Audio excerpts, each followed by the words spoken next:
ब्रह्मचारी में जितना होगा बहुत पावरफुल अध्यात्म शक्ति, संकल्प शक्ति, उसकी शक्ति बढ़ती है। हर रोग, हर प्रकृति की वार को सहने की सामर्थ्य ब्रह्मचारी में स्वयं जागृत हो जाती है। ब्रह्मचर्य अखंड वीर्य धारण करने वाला कोई मनुष्य नहीं हो सकता, वो साक्षात देव हो जाता है। कोई भी ऐसी सिद्धि नहीं जो ब्रह्मचारी को प्राप्त ना हो। इससे बड़ा उत्कृष्ट तप कोई नहीं, सबसे बड़ी तपस्या है। इससे बढ़कर तपस्या तीनों लोकों में कोई भी नहीं पाई गई। सबसे बड़ी तपस्या वीर संचय।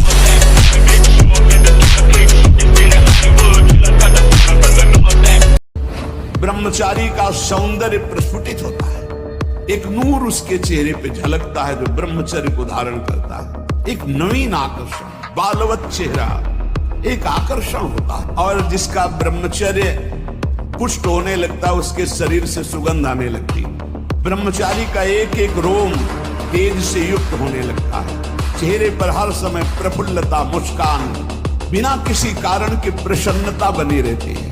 ब्रह्मचर्य सेवन से अमोघ लाभ प्राप्त होता है। बलवान बनो, तुम दूसरों के आगे घुटने टेकने की जगह दूसरों को घुटने टेकवाओ। इतने भजन करो, इतना तप करो, इतने नियम में रहो कि दूसरा तुम्हारे सामने झुके, तुम्हें झुकने की जरूरत न पड़े। स्मरण शक्ति का ह्रास हो जाना, बहुत बार प्रयास करो फिर भी याद नहीं होगा। और ब्रह्मचर्य सही है तो एक बार बोल दीजिए, 100 वर्ष बाद सुन लेना, वो अपने आप स्थापित हो जाएगा। ज्यादा पढ़ना लिखना नहीं पड़ता, एक बार बोलिए 100 वर्ष बाद पूछ लेना। 100 वर्ष बाद उसकी स्मृति वैसे ही बनी रहेगी यदि वो ब्रह्मचारी है। जो ब्रह्मचर्य रहता है उसे शरीर बल, मनोबल, बुद्धि बल, वचन बल, ये सब जागृत हो जाते हैं। वचन बल जो बोला वही लागू हो गया, जबरदस्ती आपको मानना पड़ेगा। और मनोबल जो संकल्प किया अंदर वही बाहर क्रिया प्रारंभ हो गई, वही दिखाई देने लगे। देह बल, रात दिन मेहनत करो फिर भी थकान नहीं।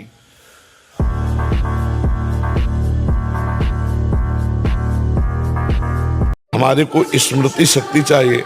हम आज्ञा चक्र पर एकदम ध्यान करें तो दर्द उत्पन्न हो जाता है, इसलिए कि हमने ब्रह्मचर्य को कहीं ध्यान दो। नासाग्र दृष्टि पहले रखना सीखो। अब जब यहाँ दृष्टि रखोगे तो जोर यहाँ लगेगा आज्ञा चक्र पे, और इसे बर्दाश्त करो। और यहाँ लिखो, अपने इष्ट का नाम लिखो। आंख मुंदनी नहीं बच्चा, आंख मुंदनी नहीं है, अर्ध निमीलित ऐसे, पलक नहीं झपकनी, नासाग्र दृष्टि रखनी। और यही हम लिख रहे हैं नाम, और इसी को हम देख रहे हैं, इसी को पढ़ रहे हैं। इससे क्या होगा कि आपका आज्ञा चक्र बलवान हो जाएगा। वीर का नाश जीवन का नाश है। ब्रह्मचर्य अगर सही है, आपने किसी तरह इधर उधर, तो ये प्रश्न ही नहीं रहेगा। जिधर दृष्टि डालोगे उधर जय होती चली जाएगी। तो ये जो कमियां है ना, ये कोई भूत नहीं है जैसे लोग कहते हैं ना, पता नहीं कौन, ऐसा कुछ नहीं, गंदी आदतें हैं, इन पर संयम लाओ। आप समझ रहे, इसकी आखिरी परिणति है वीर्य। वो स्वयं से नहीं निकलता, वो इससे भी गाढ़ी वस्तु है, वो घर्षण से निकलता है।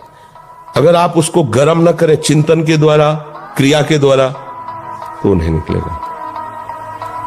और जब हम उसको, तो फिर वो जीवन को नष्ट, या तो आपको प्रमाद और आलस्य युक्त होकर समाज से अलग पड़ा रहना पड़ेगा, और या फिर आखिरी क्या कर ले, ऐसी सलाह आपका मन देगा, ऐसी स्थिति में पहुंचा देगा। और मैं दावा करता हूँ, जितने भी अंडे, मांस, पाउडर डिब्बा खाकर भारतीय संस्कृति को, भारत की परंपरा को, भारत के नौजवानों को चरित्रहीन बना रहे हैं, उनको मेरा खुला चैलेंज है।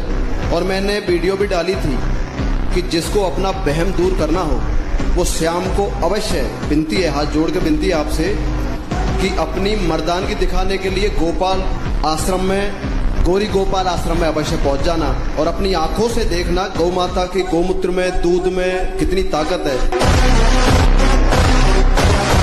जब ब्रह्मचर्य रहा जाता है तो उसको सुविधा माया देती है ब्रह्मचर्य नष्ट करने की। ये बैठालना चाहिए। जैसे आप नियम लिए कि मैं आजीवन ब्रह्मचारी रहूंगा, तो आपको पक्की सुविधा एक समय आएगी कि आप आराम से भोग लीजिए, कोई निगेटिव नहीं, कोई नकारात्मक सोच भी नहीं आएगी, आप उसको स्वीकार करें, क्योंकि आपके व्रत को भंग करने के लिए माया ऐसी सुविधा देगी। ब्रह्मचर्य को बचाने के लिए 1 घंटा व्यायाम की जरूरत है। दवा कोई वर्जिश से बेहतर नहीं, नुक्सा है कम कर, बालान से शक्ति बढ़े, फुर्ती लहे, चोट न अधिक पिराए, अन्न पचे चंगा रहे, कसरत सदा पाए। कम से कम 1500 दंड बैठक मारी, फिर 2, 4, 6 घंटे पद्मासन सिद्धासन में नस नाड़ी एकदम शुद्ध, तब वो ब्रह्मचर्य लगना चाहिए कि ब्रह्मचारी जा रहे हैं। ब्रह्मचर्य धारण करने वाले कोई बादाम हलवा घी इनकी जरूरत ही नहीं भाई, बिल्कुल सच्ची मानिए। जैसे तप्त भूमि में पैर कैसे पड़ता है, ऐसी बिजली रहती है ब्रह्मचारी के शरीर, बिजली। अगर आप ब्रह्मचर्य नहीं तो ये मत करना, इसकी क्षमता केवल ब्रह्मचारी की है। इसे त्राटक क्रिया कहते हैं। इससे मन बहुत जल्दी वश में होता है, बहुत जल्दी, ये बिल्कुल इसका तो देखा है। और ऐसा एकाग्र पुरुष जो संकल्प करेगा वही हो जाए। रोग निवृत्ति के लिए तुम्हारा ब्रह्मचर्य बहुत बड़ी औषधि है। मान लीजिए कोई भी रोग तुम्हें परास्त नहीं कर सकता, बड़े से बड़ा भयंकर रोग भी परास्त नहीं कर सकता अगर आप ब्रह्मचारी हैं।